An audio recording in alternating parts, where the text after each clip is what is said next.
காம, குரோத, மத, மோக, லோப, மாத்சரிய.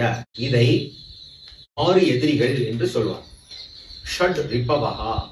ரிபுகு, ரிபுகு என்ற சமஸ்கிருத சொல் எதிரி, சத்ரு என்பதை சொல்கிறது. இந்த 6 நம்முடைய குணங்கள் தான். இந்த குணங்கள் தான் நமக்கு எதிரியாக இருக்கு.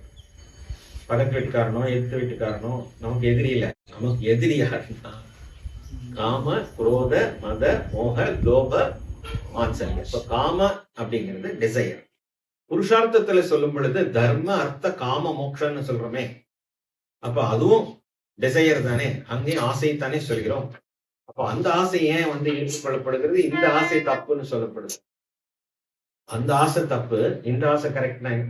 தர்மத்தோடு கூடிய ஆசை, தர்மத்தோடு கூடிய ஆசை நியாயமானது. அதர்மத்தோடு இருக்கக்கூடிய ஆசை தப்பு, அது எதிரி. அதனாலதான் முதல் எதிரியாக காம என்ற எதிரியை வைத்தது. காம என்றால் டிசையர். நியாயமான தார்மீகமான ஆசைகளை இங்க சொல்ல.